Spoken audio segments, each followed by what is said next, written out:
ধরে চাষবাস করতেছেন?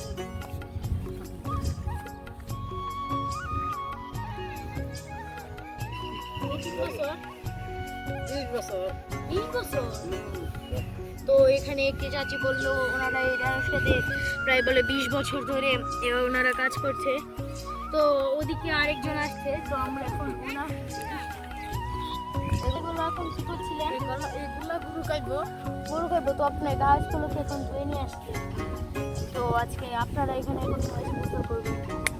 তো আপনি যে প্রায় কত বছর ধরে গরু পালন করছেন? কত বছর ধরে? 3 মাস। 3 মাস। আপনার গরুর মধ্যে পরিচয় হয় না? জমিতে না থেকে হতো। তো আপনি একটা কিছু একটু মন্তব্য দিয়ে যান। কি গন্তব্য দিতে হয়? যেমন আপনি গরু পেলে আপনার কতটুকু ইনকাম ভালো হয় নাকি মন্দ হয়? ইনকাম ভালো না। তা আপনার গরু পেলে আপনার মন্দ হয়? ও তাই উনি এখন চলে যাচ্ছে। এখানে একটা ছেলে দাঁড়িয়ে আছে। ও ছেলে আমাদের ভিডিওটা একটু দেখছে। তো তোমার নাম কি? অনন্ত সাহা। কোন ক্লাসে? ক্লাস 6। তো তুমি চ্যানেলটা সাবস্ক্রাইব করছো? আচ্ছা, তোমার বাড়ি ওইদিকে? তো আমার সাবস্ক্রাইবারটা পড়ে যাচ্ছিল। তো বাই আরেকদিন আমাদের সাথে দেখা করো।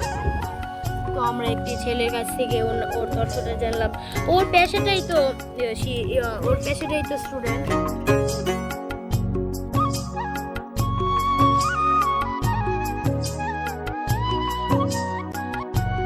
তো চাচি, আপনি দাঁড়ান একটু এখানে।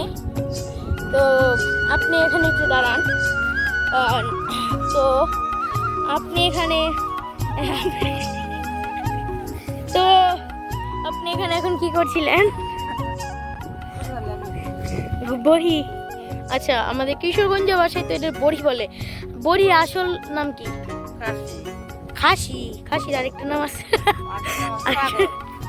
ছাগল। তো আপনি পুকুরের নাম ছিলেন কেন? ও আপনারা দেখছেন, এখন আমরা একজনের সাথে কথা বললাম। তো আপনারা জাস্ট ওই তো আমার ক্যামেরাম্যান আমার কাছে ক্যামেরাটা দিয়ে ওইখানে বসেছে। তো আপনারা দেখুন গ্রামের চঞ্চল্যকর পরিবেশ। আপনার পরিবেশটা দেখেন, শুধু আপনার গ্রামের এত সুন্দর পরিবেশ, ওইখানে একটি চাচি দাঁড়িয়েছে। তো আপনার পরিবেশ দেখে আপনারা মুগ্ধ হবেন গ্রামে থাকতে। যারা শহরে থাকেন তাদের কেমন আছে ওই আপনার গ্রামে এসে শুধু আপনারা এরকম একটা ভিউ দেখেন। তো এখানে মনে হচ্ছে আমরা এখন প্যারিসে চলে এসেছি। I love my Paris.